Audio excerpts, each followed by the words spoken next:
বিসমিল্লাহির রহমানির রহিম। আজকের এই নির্বাচনী জনসভার সম্মানিত সভাপতি, আমার সামনে উপস্থিত ভাষণ টেকবাসী, মঞ্চে উপস্থিত নেতৃবৃন্দ, আমার প্রিয় সহকর্মীবৃন্দ, আসসালামু আলাইকুম। এখন এই যে তোমরা তারেক ভাই জিন্দাবাদ করছো, তোমরা কথা শুনবা না স্লোগান দিবা, কোনটা করবা? যদি কথা শুনতে হয় তাহলে চুপ করে বসতে হবে, শান্ত হয়ে বসতে হবে। আর আমার হাতের বাম দিকে রাজ, প্লিজ কোনো স্লোগান না ভাই। আমি তো আপনাদের সাথে কথা বলতে এসেছি, আপনাদের সাথে দুটো কথা বলতে এসেছি। এইভাবে স্লোগান দিলে তো কথা বলা যাবে না, চুপ করে বসতে হবে, সবাইকে শান্ত হয়ে একটু বসতে হবে। এখানে যারা সামনে একটু বসে পড়ো ভাই, তোমরা বসে পড়ো। আচ্ছা, আমার এই পাশে অনেক মা বোনেরা আছেন।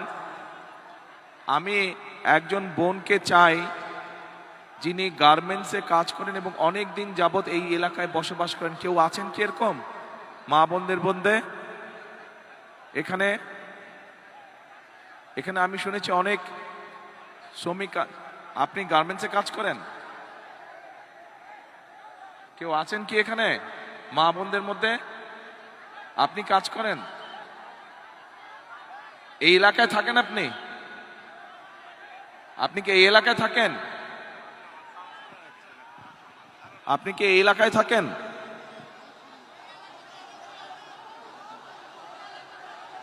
মা বোনদের মধ্যে, মা বোনদের মধ্যে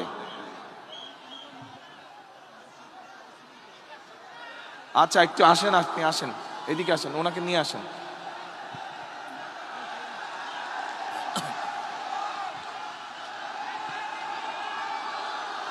আচ্ছা দাঁড়ান, 1 মিনিট, কথা শুনতে হবে, কথা শুনতে হবে।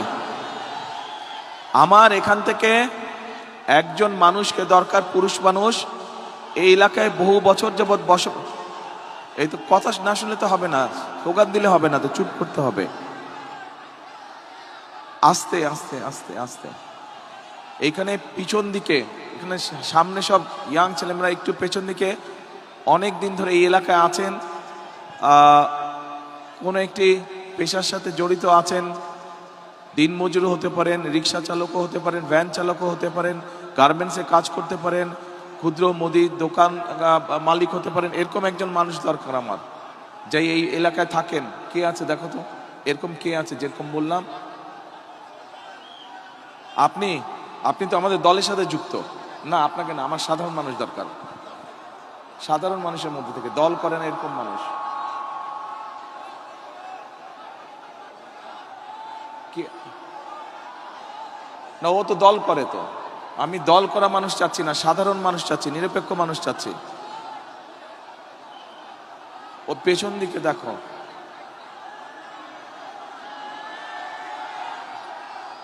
একটু মধ্যবয়সী, মাঝ বয়সী মানুষ চাচ্ছি। আপনি এই যে 2 হাত নাড়ছেন, সাদা ফোন হাতে, আপনি কি করেন? আসেন দেখি, এদিকে আসেন। ওই যে হলুদ রঙের পাঞ্জাবি পরা বোধহয়, এই যে বিজিবি সদস্য, আপনার পিছনে দেখেন একজন মানুষ আছে। হ্যাঁ, আপনার পিছনে ওই যে, না ওই যে পিছনে 2 হাত উঁচিয়েছে, 2 হাত, রাইট না, next to him, behind him, এই যে, না এই রাইটে, হ্যাঁ এই যে, হ্যাঁ পুলিশ সদস্য যে হাত ধরেছে, পুলিশ সদস্য যার হাত ধরেছে, রাইট। আপনি আসেন তো ভাই, হ্যাঁ রাইট, ওই যে পুলিশ সদস্য যার হাত ধরেছে উনি কই যে, আসেন আপা, এদিকে আসেন। আপনি কি দল করেন? না, দল করলে হবে না, সাধারণ মানুষ দরকার। বসেন আপনি। আচ্ছা ঠিক আছে, বসেন, এদিকে আসেন, একটা চেয়ার দাও তো, দাঁড়ান, একটা চেয়ার দাও। আচ্ছা ঠিক আছে, একটা চেয়ার এখানে বসেন আপনি।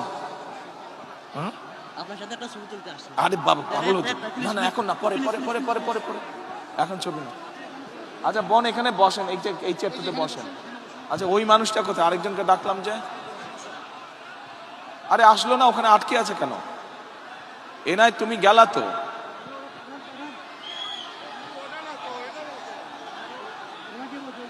ওই তো মোটা মোটা করে মানুষটা, একটু মোটা করে। এই লোকটা নিয়ে আসো, যাও, ওই যে আসতেছে।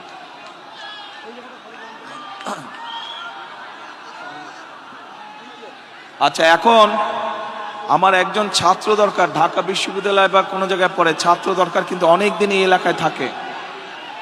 একজন ছাত্র দরকার, কে আছে? রানিং স্টুডেন্ট হতে হবে, রানিং স্টুডেন্ট। হাত তুলতে হবে, হাত তুলে আমি একজনকে পিক করে নিচ্ছি। রানিং স্টুডেন্ট, ঢাকা বিশ্ববিদ্যালয় বা ঢাকা কলেজ বা কোথাও পড়ে, স্টুডেন্ট হতে হবে, রানিং স্টুডেন্ট। আচ্ছা, এই এলাকার ভোটার হতে হবে, এই এলাকার ভোটার। হ্যাঁ, আচ্ছা আসো, আচ্ছা আসো, চল আসো। হ্যাঁ, কে ভোটার না? ও ভোটার না, আপনি এখানকার ভোটার না? ও না, তাহলে হবে না, এখানকার ভোটার লাগবে, তাহলে তো হলো না, আরেকজনকে বাছাই করতে হবে। ওয়ালাইকুম আসসালাম, আসেন, এখানে একটা চেয়ার দাও, একটা প্লাস্টিকের চেয়ার বা লোহার চেয়ার যেটাই হোক একটা দাও।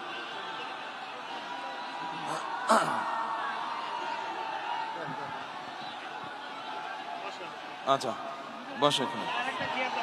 আচ্ছা এই দাঁড়ান, নাম কি আপনার? এক মিনিট, এই দাঁড়ান না ভাই, কথা শুনতে বলতে দেন। মোহাম্মদ জুয়েল। বাড়ি কোথায়? বাড়ি বরিশাল। এখানে কই থাকেন? এখানে বেনারসি মাঠ। বেনারসি মাঠ কোন দিকে? এই যে ডাইন সাইডে। ডান সাইডে। জি, বেনারসি মাঠে। করেন? আমি ভ্যান চালাই, ভ্যান চালক। কতদিন থাকেন এখানে? এখানে প্রায় তো 30 বছর যাবত। এই লোক এই এলাকার মানুষ দেখেছেন কেউ কেউ? ঠিক আছে, ঠিক বলছে। আচ্ছা, আপনাদেরই তো একজন না, মানে আমাদেরই একজন। আমিও এলাকার ভোটার, আপনি এখানকার ভোটার? জি ভোটার। আচ্ছা ঠিক আছে। আচ্ছা, এখন আপনি আমাকে এদিকে সামনে আসেন, আপনি আমাকে এখন বলেন, এই এলাকায় তো আমি প্রার্থী, বিএনপির প্রার্থী। জি জি। এখন শুধু এসে তো বক্তৃতা দিলে চলবে না। জি না। আমার কাছে কি আসে, কারণ আমি যদি ইনশাল্লাহ নির্বাচিত হই, ইনশাল্লাহ বিএনপি সরকার গঠন করলে আপনি এলাকার উন্নয়ন চান না, এলাকার মানুষ হিসাবে। ইনশাআল্লাহ আমাদের এখানে এখন তাহলে আমাকে বলেন কি সমস্যা, এই এলাকার কি করতে হবে, কি কি প্রয়োজন? এই এলাকায় আমরা একটা বস্তিবাসী, এখানে আমাদের একটা বস্তি এটা আছে। কাছে নিতে হবে, কাছে নেন। আমরা বস্তিতে থাকি, বসবাস করি। এখানে অনেক খেটে খাওয়া মানুষ আছে আমাদের মতো। ওনাদের এই বস্তিবাসীর মূল চাওয়াটা কি আপনাদের? কি জি, সমস্যা? মূল চাওয়াটা হলো আপনাদের সরকার হতে পারেন, তাহলে আমাদেরকে একটা পণ্য বসানোর কারণে একটা ব্যবস্থা করে দিতে হবে। এইটা হলো আমাদের চাওয়া। এটা মূল চাওয়া। এখানে আমরা বস্তিবাসী। আচ্ছা, আপনার নাম কি বললেন? আমার নাম মোহাম্মদ জুয়েল। জুয়েল। জুয়েলের এই যে বললো পুনর্বাসনের ব্যবস্থাটা মূল চাওয়ার মধ্যে, এইটার সাথে কারা কারা আপনারা একমত? হাত তুলেন তো, এই এলাকার মানুষ কারা কারা একমত? এইদিকে আপনারা একমত জুয়েলের সাথে? এদিকে একমত? আচ্ছা ঠিক আছে, ধন্যবাদ। এরপরে পুনর্বাসন গেল, আরেকটা আর হলো আমাদের এখানে যারা গরিব মানুষ আছে, অনেক খেটে খাওয়া মানুষ আছে, ওনাদেরকে সহযোগিতা করতে হবে। কি এবং করতে হবে? কি? ভয় পাবার কিছু নাই, হ্যাঁ ধীরে সুস্থে সাহস করে হ্যাঁ। বলুন। কোনো ভয় পাওয়ার ঘাবড়ানোর কিছু নাই, কেউ কিছু বলবো না। জি না, জি না। বলেন কি সমস্যা আছে? সমস্যা স্যার, এই রাস্তাঘাটের সমস্যা আছে? রাস্তাঘাটে অনেক সমস্যা আছে আমাদের ভিতরে, রাস্তাঘাট ভাঙাচোরা আছে, এগুলো ঠিক করতে হবে, ঠিক করতে হবে। উন্নয়ন করতে হবে। কিন্তু মূল সমস্যা কি? পুনর্বাসন। জি জি, আমাদের মূল সমস্যা হলো বস্তিবাসীর পুনর্বাসন প্রকল্প করতে আচ্ছা, হবে, ঠিক আছে। এইটাই মূল সমস্যা। ওকে, আচ্ছা এবার বসেন আপনি। আচ্ছা বোন, আপনি আসেন। আপনি কি এলাকার ভোটার? এটা ধরেন, মাইকটা নেন, এই মাইকটা ধরেন। আপনি এলাকার ভোটার? ভাইয়া আমি এলাকার ভোটার না। ভোটার না? না, মিথ্যা কথা বলবো না, আমি আসছি আপনাকে শুধু একটু দেখার জন্য। আচ্ছা ঠিক আছে, তাহলে আপনি ভোটার না? একটা নজর আপনাকে দেখার জন্য। আচ্ছা, আমি এখন এই দেখেছেন? জি আচ্ছা, তাহলে আলহামদুলিল্লাহ। এখন বসেন, তাহলে আপনাকে জিজ্ঞেস করবো না, তাহলে আমি চলে যাব। আপনি চলে যান। জি থ্যাংক ইউ ভাইয়া। ঠিক আছে, কিন্তু মা বোনদের মধ্যে থেকে একজনকে প্রয়োজন আমার, যে এই এলাকার ভোটার।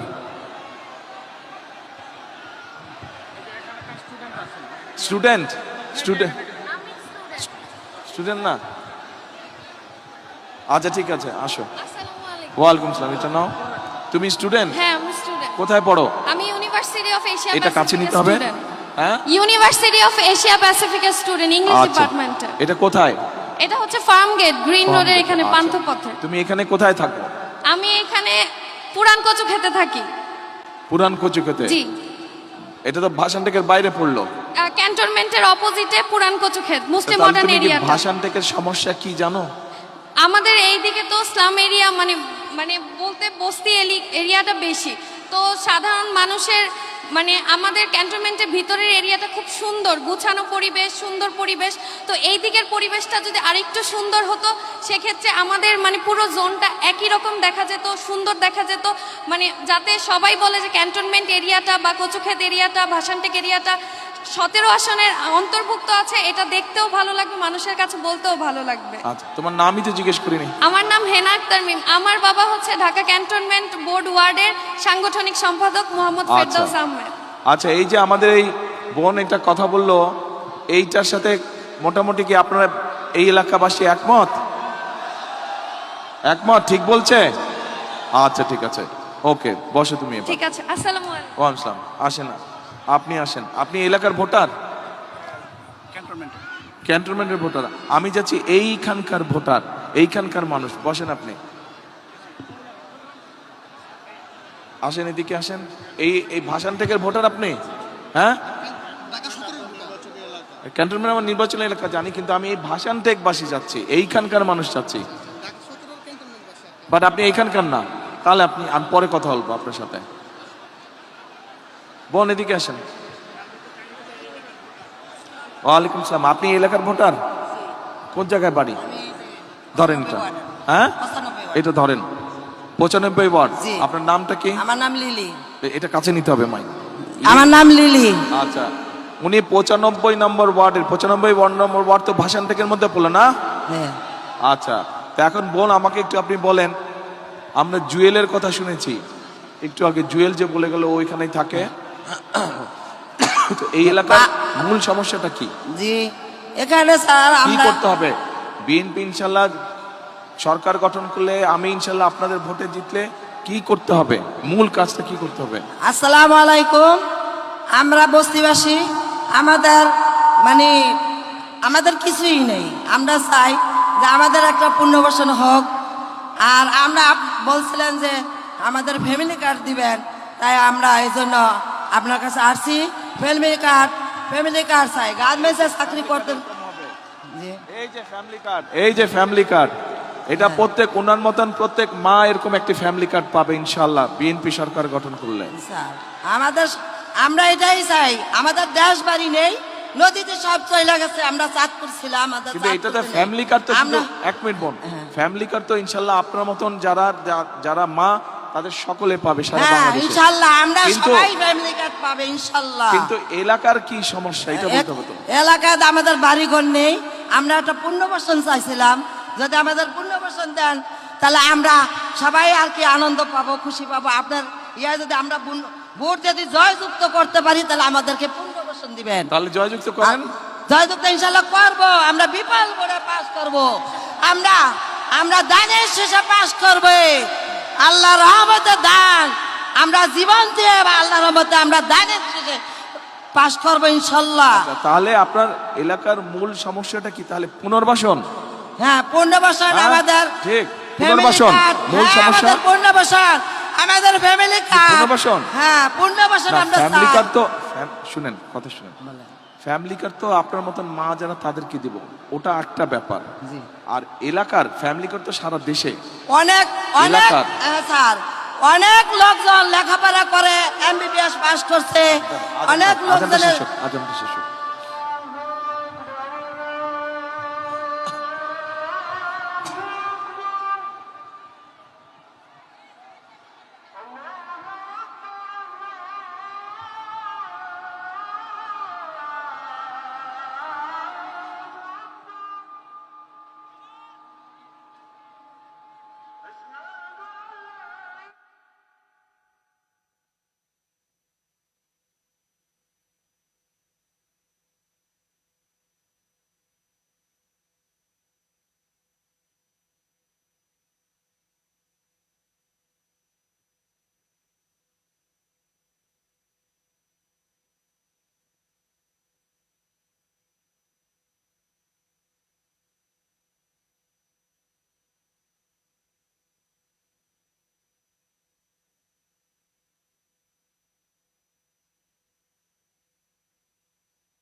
ঠিক আছে, এবার মা বলেন আর কি বিষয়। আসসালামু আলাইকুম। আমাদের এইখানে আমার ছেলেই লেখাপড়া করা মাস্টার্স পাস করছে, আমাদের চাকরি দেওয়ার কথা বলছিল, অনেক অনেক জায়গায় আমরা গেছিলাম, আমার ছেলের চাকরি হয় নাই। আমরা অনেক অনেক লোকজন আছে, অনেক যুবক আছে লেখাপড়া করে চলতেছে, চাকরি দেওয়ার কথা বলছিল, কোনো চাকরি দেওয়া হয় নাই। আপনার কাছে আমাদের অনুরোধ, আর সবাইকে তো আপনি চাকরি দেবে, যারা শিক্ষিত, যাদেরকে চাকরি দেওয়ার জন্য আমি অনুরোধ জানাচ্ছি, আপনি চাকরি দিবেন। আমরা 95 ওয়ার্ডে আমরা ইনশাল্লাহ জয়যুক্ত করব, ইনশাল্লাহ আমরা বোর্ডে বিপুল বোর্ডে পাশ করব ইনশাল্লাহ। আচ্ছা, তাহলে এই যে এই বোন একটা কথা বলেছে যে 1 নম্বর হচ্ছে যে পুনর্বাসন, 2 নম্বর হচ্ছে যে যুব সমাজ বা তরুণ সমাজের অনেক সদস্য আছে যাদের কর্মসংস্থান বা চাকরির প্রয়োজন, তাই তো নাকি? এটা আরেকটা সমস্যা। এই সমস্যা অবশ্যই শুধু ভাষান ঠিক না, এই সমস্যা সারা বাংলাদেশেই কম বেশি আছে, সারা বাংলাদেশেই আছে। আচ্ছা বোন বসেন, আপনি তুমি আসো ভাইয়া। আসসালামু আলাইকুম। আসসালামু আলাইকুম। কি নাম তোমার? আমার নাম হচ্ছে শান্তা। তুমি এখানকার ভোটার? জি, আমি এখানকার ভোটার। আচ্ছা, তুমি কি বলতে যাচ্ছ বলো এবার। আমি হচ্ছে গৃহিণী, তো আমি আদমজি ক্যান্টনমেন্ট কলেজ থেকে পাশ করে বের হয়েছি। তো আমাদের মেয়েদের জন্য কোনো কর্মসংস্থানের কোনো ব্যবস্থা নাই এখানে, তো আমরা চাই মানে এই ভাষানটেক ভাষানটেক এলাকায়। আচ্ছা আচ্ছা, এই কি মহিলাদের জন্য কর্মসংস্থানের জি, ব্যবস্থা করা উচিত? মহিলাদের জন্য কর্মসংস্থানের ব্যবস্থা করার জন্য আর কি আপনার কাছে। কিন্তু এলাকার সমস্যা কি? অন্যরা যারা বলেছে মোটামুটি সেটাই জি, সেটাই এলাকার সমস্যা হচ্ছে আমাদের মানে ক্যান্টনমেন্ট এলাকায় হচ্ছে আমরা সিভিল যারা আছি তারা মানে ভালোভাবে ঢুকতে পারি না, চলাচল করতে পারি না, মানে আমাদের স্বাধীনতা নাই। তো এটার জন্য যদি আপনি কোনো পদক্ষেপ গ্রহণ করতেন। আচ্ছা ঠিক যারা আছে, সিভিল যারা আছে আমরা ভাষানটেক এলাকা, তারা ক্যান্টনমেন্টে ঢুকতে অনেক অসুবিধা হয়। আচ্ছা ঠিক আছে, সেটা একটা সিকিউরিটির ব্যাপার হয়তো আছে, সেটা জি, জি, ক্যান্টনমেন্ট জি, অথরিটি জি, যারা জি, আছে জি। তাদের সাথে কথা বলে দেখতে হবে জি। তারা কতটুকু এলাকা করে, জি। সেটা হচ্ছে অন্য একটা বিষয়। জি। কিন্তু আপনার মতে এলাকার সমস্যা কি কি? এক হচ্ছে মহিলাদের জি, কর্মসংস্থান, মহিলাদের আর কর্মসংস্থান।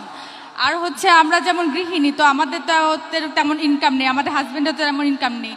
তো আমাদের জন্য যদি কোনো একটা ব্যবস্থা করা হতো, যে কার্ড, ফ্যামিলি কার্ড দিচ্ছেন, তেমন রেশন কার্ডের একটা ব্যবস্থা করা হইলে অনেক আচ্ছা, উন্নত হইতো। আপনি কোথায় লেখাপড়া করেছেন বললেন? আদমজি ক্যান্টনমেন্ট কলেজ থেকে। আদমজি ক্যান্টনমেন্ট। আচ্ছা, তো ফ্যামিলি কার্ড যখন বলছেন আপনি, জি। এ ভাই কথা বললে কিন্তু শোনা যাবে না, আমাদের আলোচনাটা শুনতে হবে ভাই আপনাদেরকে। আচ্ছা, ফ্যামিলি কার্ডটা আমরা এতদিন কোনো সুবিধা পাইনি, ফ্যামিলি কার্ড, রেশন কার্ড, অনেক কার্ডই হয়েছিল এতদিন, সব সুবিধা থেকে বঞ্চিত ছিলাম ফ্যামিলি আমরা। কার্ড আগে কেউ দেয়া নিত? না, রেশন কার্ড দিয়েছিল। রেশন কার্ড তো অন্য জি, জিনিস, দিয়েছিল। হ্যাঁ। আচ্ছা, তো ফ্যামিলি কার্ড যখন বললেন, এই যে ফ্যামিলি কার্ডের এটা হচ্ছে স্যাম্পল, জি এটা তো এখন আমরা একটা স্যাম্পল বানিয়েছি, জি, ইনশাআল্লাহ জি, সরকার জি। গঠন করলে জি। এরকম সরকার থেকে দিবে। জি তো ফ্যামিলি কার্ডটাতে পেলে, ফ্যামিলি কার্ড পেলে জি। আপনার মতন একজন নারীর কি সুবিধা হবে বলে আপনি মনে করেন? ফ্যামিলি কার্ডটা পেলে আমাদের অনেক সুবিধাই হবে, যেমন এটার মধ্যে তো অনেক। আমরা এখানে কি দিব আগে বলে দেই, হ্যাঁ, জি, বলেন। মা বোনেরা আপনারা একটু খেয়াল করেন, ভাইরা আপনারাও শুনেন একটু সবাই। এই ফ্যামিলি কার্ডটা আমরা ইনশাআল্লাহ সরকার গঠন করলে বাংলাদেশে প্রায় 4 কোটি পরিবার আছে, গড়ে 5 জনের 6 জন সদস্য ধরে 4 কোটি পরিবার সারা দেশে আছে। এই পরিবারগুলোকে বিশেষ করে ভাষান থেকে যেই পরিবারগুলো থাকেন সাধারণত, সেরকম যত পরিবার আছে বাংলাদেশে আমরা চেষ্টা করব সবাইকে দিতে। এখন এই কার্ডের মাধ্যমে আমরা একজন নারীকে, যার সংসার আছে, স্বামী আছে, সন্তান আছে, এরকম একজন নারীকে আমরা মাসে 2 থেকে 2,500 টাকা দিব, অথবা সম পরিমাণের প্রয়োজনীয় যে খাদ্য সামগ্রী আছে সেগুলো দিব। জি। ঠিক আছে? তো আপনাকে যদি ধরেন, আপনাকে যদি এরকম একটা সুবিধা আপনি পান, তাহলে কি সুবিধাটা হবে আপনার? আপনি তো 2,500 টাকা আপনি মাসে পেলেন, জি, জি। অথবা 2,500 টাকার সম পরিমাণ মূল্যের আপনি জি। প্রয়োজনীয় খাদ্য যেটা এসেনশিয়াল ফুড আইটেম যেগুলো সেগুলো পেলেন, ফুড আইটেম আমরা। তাহলে আপনার কি সুবিধাটা হবে? আমার তো অনেক সুবিধাই হবে, যেমন সংসারের কাজে আর কি, এটা মানে অনেক টাকা আর কি সেভ হবে আমাদের, মাসিক একটা টাকা মাত্র আমাদের তো 2,500 টাকা, কি সেভ হবে? অনেক এই 2,500 টাকার মধ্যে আমরা চাল কিনতে পারবো, তেল কিনতে পারবো, ডাল কিনতে পারবো, অনেক কিছুই কিনতে পারবো। তাই আপনারা কি একমত? কি মা বোনেরা ওনার সাথে একমত আপনারা?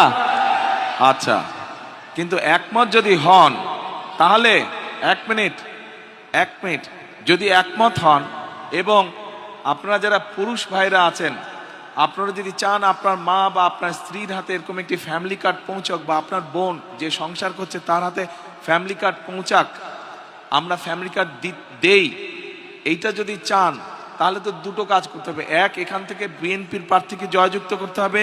দুই, আপনাদের আত্মীয় স্বজন বন্ধু বান্ধবকে বলতে হবে সারা বাংলাদেশে ধানের শীষকে জয়যুক্ত করার জন্য। ইনশাআল্লাহ। তাহলেই তো একমাত্র ফ্যামিলি কার্ড দেওয়া সম্ভব হবে, তাই না?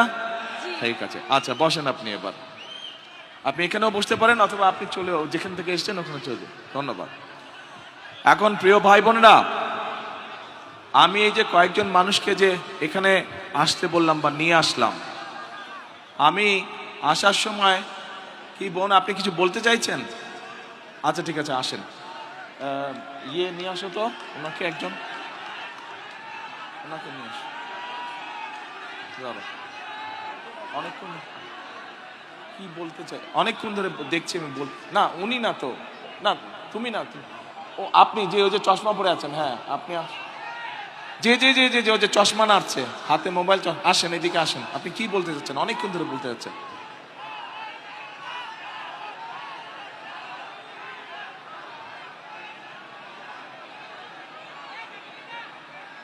না সবাইকে তো সুযোগ দেওয়া যাবে না রে ভাই, এখানে তো হাজার হাজার মানুষ, এত মানুষকে কেমন করে বক্তব্য সুযোগ দিব? আর একটু পরে জামাত শুরু হয়ে যাবে, তো আমরা যদি বক্তব্য রাখি তাহলে মুসল্লিদের নামাজ পড়তে সমস্যা হবে। সেই জন্য ওই বোন আসলে ওনার কথা 1 মিনিটে শুনে আমি 10 মিনিটে বক্তব্য শেষ করব।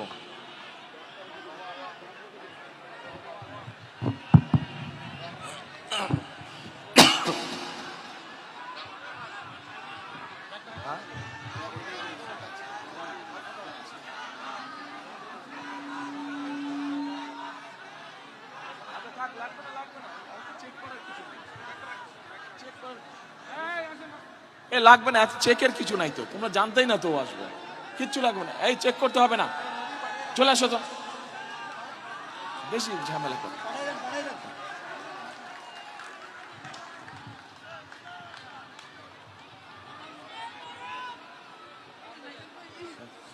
না না না না না, আপনি কি বলবেন? আপনি বলেন ওই যে মাইকটা নেন, হ্যাঁ বলেন, এই যে মাইকটা ধরেন। ভাইয়া আপনি অনেক, আমি ছোটকালে দেখছি আচ্ছা আপনাদের যখন পেয়ারা গাছ ছিল, কেয়ারফুল, আমি অনেক পেয়ারা চুরি করে খাইছি, আমাকে ক্ষমা করে দিবেন ভাইয়া। আচ্ছা ওটা কোনো আমি বিষয় যখন না। ছোট ছিলাম, আমি এই জায়গার স্থানীয়, মিরপুরে আমার বাড়ি, আচ্ছা। আমি ভোটার, আচ্ছা আমার এই জায়গার স্থানীয় ভাই। আচ্ছা। আমার ভাইয়াকেও চিনেন, পারভেজ পাটারি আমার ভাই, আপনার বন্ধু ছিল। এত বছর পরে হয়তো যোগাযোগ নাই ভাই, আমি দুঃখের সহিত আপনাকে বলতে চাই, আমরা অনেক অপেক্ষা করছি আপনাদের জন্য, কিন্তু আমি কখনো ফেজ হইনি, ভালোবাসছি। খালেদা জিয়া আমার আম্মার সাথে অনেক ভালো সম্পর্ক ছিল। তখন আমার আম্মার বাড়ি 178 নম্বর উত্তর ইব্রাহিমপুর। স্বৈরাচার সাচ্চু আমাদের বাসার 20 ফিট জায়গা দখল করে নিয়ে গেছে, অনেক জায়গা দখল করে নিয়ে গেছে সাচ্চু। আমি এখন বলবো, বুক ফুলায় বলবো, কারণ সাচ্চু আমাদের প্রতিবেশী, আওয়ামী লীগ ছিল, আমাদেরকে 17 বছর জ্বালায় মারছে, আমার ছোট ভাইকে জেলে নিছে, আমার মেজো ভাইকে জেলে নিছে। সবাইকে জিজ্ঞেস করে, নাম বলছি, এই সাচ্চু অনেক কিছু করছে। আমাদের 20 ফিট জায়গা 178 নম্বরে অনেক জায়গা দখল করে নিয়ে গেছে। এখন আবদার ভাইয়া, যাদের যাদের জায়গা নির্যাতন হয়েছে তাদেরকে আপনি একটু সহযোগিতা করবেন, আর কোনো কিচ্ছু চাহিদা নাই আমার। আচ্ছা ঠিক আছে বোন, বসেন আপনি। আর ভাইয়া আমাদের সবাইকে আমরা যেন ভোট দিয়ে, হ্যাঁ। আমরা তো ভোট দিবই অবশ্যই, ধান ছাড়া তো আমরা কিছুই বুঝি না।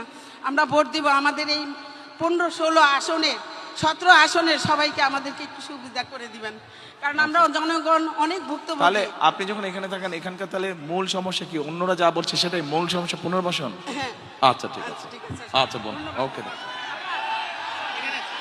আর শুনেন এ বোন, আপনি আপনার যেখানে থাকেন ওখানে তো অল্প একটু জায়গা আছে না?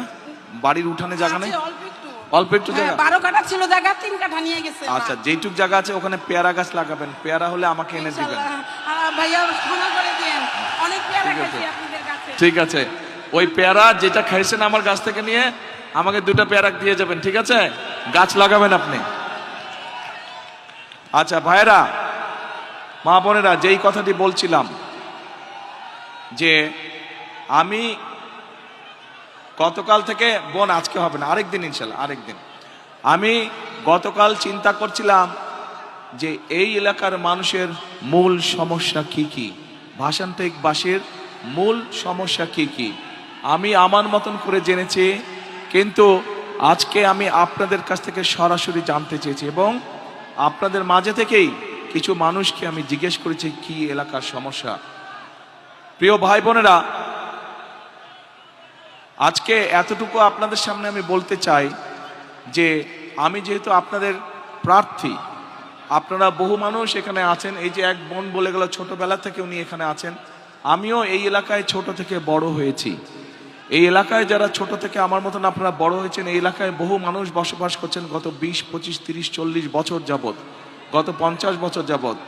আমিও এলাকায় গত 50 বছর যাবৎ বড় হয়েছি, যদিও মধ্যেখানে অনেক দিন বাইরে থাকতে হয়েছে আমাকে। তারপরে আমি আপনাদেরই একজন।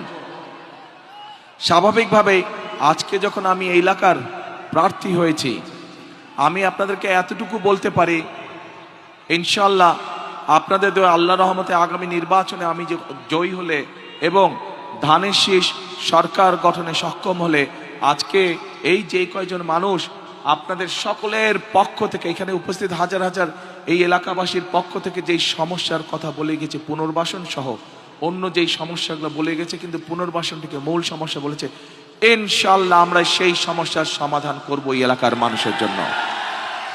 আপনাদের এলাকাবাসী হিসাবে, আপনাদের এলাকার সন্তান হিসেবে এইটুকু ওয়াদা আপনাদের কাছে আমি করে গেলাম আজকে।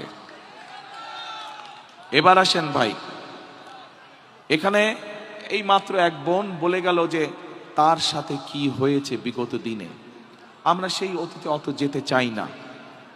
আমরা দেখেছি গত 15-16 বছর কি হয়েছে দেশে। গত 2024-এর 5ই আগস্ট দেশে একটি পরিবর্তন হয়েছে। আমি মনে করি বাংলাদেশের মানুষ, শুধু আজ এই জনসভায় যে হাজার হাজার মানুষ আপনারা উপস্থিত আছেন, শুধু এই মানুষগুলোই নয়, সমগ্র বাংলাদেশের মানুষ একটি পরিবর্তন চায়, ভালো পরিবর্তন চায়। ঠিক বলেছে?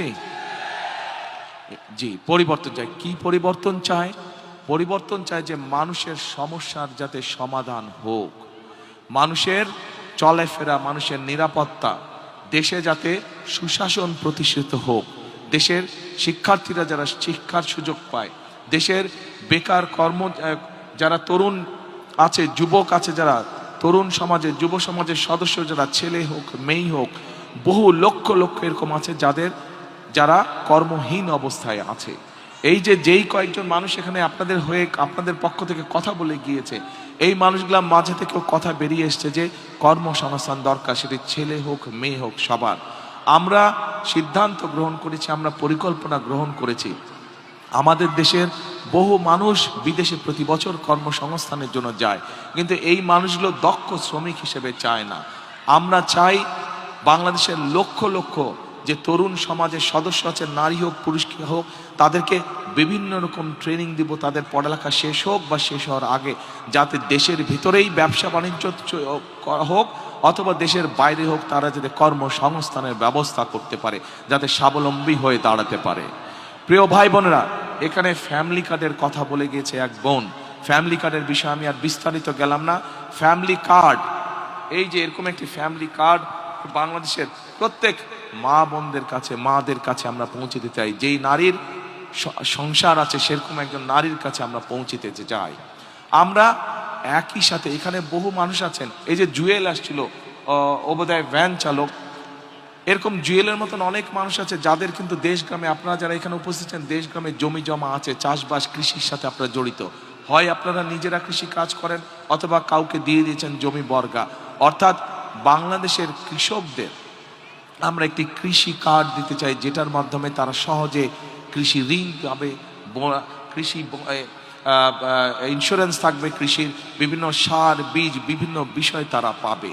প্রিয় ভাই বোনেরা, আমাদের পাশে যে মঞ্চের মধ্যে বসে আছে, একে চিনেন? আপনাদের পাশে কিন্তু আমিনুল, ওকে ফুটবলার না, ফুটবল খেলতো, তো বেশ, এই যে ইয়াং ছেলেরা ফুটবল খেলতো। এখন এই যে বললাম, আমাদের দেশের তরুণ যুবক আছে অনেকে, মেয়েরা আছে অনেকে, তরুণ সমাজের সদস্য আছে। সবাই তো আর কেউ ব্যারিস্টার, উকিল বা যেটাই হোক, ইঞ্জিনিয়ার, ডাক্তার, সবাই তো আর তা হবে না। এদের মধ্যে অনেকে আছে যারা খেলোয়াড় হতে চায়। আমরা দেশের ক্রীড়া ব্যবস্থাটাকে এমনভাবে ঢেলে সাজাতে চাই যাতে আমাদের দেশের ছেলেমেয়েরা প্রফেশনাল খেলোয়াড় হতে পারে, ছেলে হোক মেয়ে হোক, তারা যাতে প্রফেশনাল খেলোয়াড় হতে পারে, খেলা ক্রীড়া দিয়ে যাতে জীবিকা অর্জন করতে পারে, সেই প্রতিভাগুলোকে আমরা বের করে নিয়ে আসতে চাই। প্রিয় ভাই বোনেরা, আন্দোলন হয়েছে, সংগ্রাম হয়েছে, স্বৈরাচারের পতন হয়েছে, এখন আমাদেরকে দেশ গড়তে হবে, দেশ গঠন করতে হবে। আমাদেরকে দেশের প্রত্যেকটি সেক্টর বিগত 15-16 বছরের ধ্বংস হয়েছে। এই ধ্বংস হওয়ার ফলে আজকে দেশ অনেক পিছিয়ে গিয়েছে। আমাদেরকে এগুলোকে পুনর্নির্মাণ করতে হবে। যদি পুনর্নির্মাণ করতে হয় তাহলে অবশ্যই আমাদেরকে এই দেশে গণতন্ত্রকে প্রতিষ্ঠিত করতে হবে। কেন প্রতিষ্ঠিত করতে হবে? কারণ গণতান্ত্রিকভাবে আপনারা যদি আপনাদের প্রতিনিধিকে নির্বাচিত করতে পারেন তাহলেই কিন্তু আপনি একমাত্র আপনার এলাকার সমস্যা, আপনার সমস্যা আপনি তার কাছে নিয়ে যেতে পারবেন। ঠিক কি কথাটা? বিগত 15 বছর যে আমিটামির নির্বাচন হয়েছিল, নিশিতার্থের নির্বাচন হয়েছিল, তখন যে তথাকথিত এমপি ছিল, আপনারা কি তাদের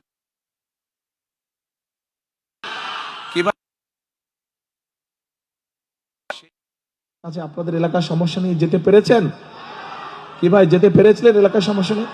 যাওয়া সম্ভব নেই। সেই জন্যই এলাকার সমস্যার সমাধান যদি করতে হয়, দেশের উন্নয়ন যদি করতে হয়, তাহলে অবশ্যই আমাদেরকে গণতন্ত্রের যাত্রা নির্বাচিত করতে পারে। শুধু জাতীয় সংসদ নির্বাচন নয়, একই সাথে জাতীয় সংসদ নির্বাচনে যেমন ভোট দিয়ে জনপ্রতিনিধি নির্বাচিত করতে হবে, ঠিক আমাদেরকে একইভাবে সেটি পৌরসভা হোক, উপজেলা হোক, ইউনিয়ন পরিষদ হোক, সব জায়গায় জনপ্রতিনিধি অর্থাৎ জবাবদিহিতা থাকতে হবে। অর্থাৎ জনগণ কি চায়, যারা জনপ্রতিনিধি হবে তাদেরকে অবশ্যই জানতে হবে জনগণের সমস্যা কি। আজকে যেভাবে আমি আপনাদের কাছে সামনে এসে দাঁড়িয়েছি, আমি আপনাদেরকে আপনাদের সামনে থেকে, আপনাদের কাছে থেকে আমি আপনাদের সমস্যা যেভাবে জানতে চেয়েছি, আমি চাই, আমার ইচ্ছা, আমার প্রত্যাশা, বাংলাদেশের প্রত্যেকটি পর্যায়ের জনপ্রতিনিধি আগামী দিন যারা নির্বাচিত হবে তারা এইভাবে জনগণের কাছে গিয়ে জনগণকে সরাসরি জিজ্ঞেস করার মাধ্যমে তারা জনগণের সমস্যাকে চিহ্নিত করবে এবং এগুলা সমাধানের তার উদ্যোগ নেবে। প্রিয় ভাই বোনেরা, একটু পরেই জামাত শুরু হয়ে যাবে। আজকে যেই মূল যেই কথাটি, আজকে এই এলাকার মূল যেই সমস্যাটি, এ ব্যাপারে আপনাদেরকে আমি আগেই বলেছি। আমাদেরকে যদি এই এলাকার মূল সমস্যার সমাধান করতে হয়, একই সাথে আমাদের যদি এলাকার সারা দেশের সামগ্রিক যে সমস্যাগুলো আছে, মানুষের নিরাপত্তা, মানুষের কর্মসংস্থান, মানুষের শিক্ষা, মানুষের চিকিৎসা, এইগুলোকে যদি আমাদের অ্যাড্রেস করতে হয়, এই সমস্যাগুলোর পর্যায়ক্রমিকভাবে যদি আমাদের সমাধান করতে হয়, অবশ্যই আগামী দিনে বাংলাদেশের একটি গণতান্ত্রিক এবং মানুষের দ্বারা, সাধারণ মানুষের দ্বারা নির্বাচিত সরকার প্রয়োজন। মানুষের নির্বাচিত সরকারই মানুষের সমস্যার সমাধান করতে সক্ষম হবে। প্রিয় ভাই বোনেরা, আজকে আসুন, আজকের এই জনসভায়, এই যে হাজারো মানুষের জনসভায় আজকে আমরা একটি শপথ বাক্য পাঠ করি। সেই শপথ বাক্যটি হচ্ছে, করব কাজ, গড়ব দেশ, সবার আগে বাংলাদেশ, সবার আগে বাংলাদেশ। কাজে আসুন, আমরা অতীতে দেখেছি এই জনগণের পাশে কারা এসে দাঁড়িয়েছে। কাজেই আমরা যদি অতীতের সবগুলো কাজ বিবেচনা করি, আমরা দেখব একমাত্র ধানের শীষকে যতবার নির্বাচিত করেছে এই দেশের মানুষ, ততবারই এই দেশের উন্নয়ন হয়েছে, দেশের মানুষের ভাগ্যের একটু হলেও পরিবর্তন হয়েছে, ভালো পরিবর্তন হয়েছে। কাজে আসুন, আমি ধানের শীষের প্রার্থী হিসাবে আপনাদের কাছে আমি ধানের শীষের পক্ষে ভোট চেয়ে যাচ্ছি। একই সাথে আপনাদেরকে আমি অনুরোধ করছি, যেই পরিকল্পনার কথাগুলো আপনাদের সামনে আমি তুলে ধরলাম, সেই পরিকল্পনাগুলোকে যদি বাস্তবায়ন করতে হয়, তাহলে সমগ্র বাংলাদেশে ধানের শীষকে জয়যুক্ত করতে হবে। এবং ভাষান্তেকবাসীর আত্মীয় স্বজন, বন্ধু বান্ধব, পরিচিত জন সারা বাংলাদেশে ছড়িয়ে ছিটিয়ে আছে। আপনাদের যে সকল আত্মীয় স্বজন, বন্ধু বান্ধব সারা দেশের বিভিন্ন জায়গায় ছড়িয়ে ছিটিয়ে আছে, আজকে আপনাদের প্রার্থী হিসাবে আপনাদের কাছে আমার বিনীত অনুরোধ, তাদের সকলকে আপনারা অনুরোধ করবেন আগামী 12 তারিখে যেন তারা ধানের শীষকে নির্বাচিত করে তাদের স্ব এলাকায়, স্ব নির্বাচনী এলাকায়। কি ভাই বোনেরা, আপনাদের এলাকার সন্তান হিসেবে কি আমি এটা দাবি করতে পারি আপনাদের কাছে? ইনশাআল্লাহ। সকলে ভালো থাকবেন, ইনশাআল্লাহ সকলে সুস্থ থাকবেন। আপনাদের সাথে ইনশাআল্লাহ আবারও দেখা হবে। আল্লাহ হাফেজ। বাংলাদেশ জিন্দাবাদ, বাংলাদেশ জাতীয়তাবাদী জিন্দাবাদ। আল্লাহ হাফেজ। আসসালামু আলাইকুম।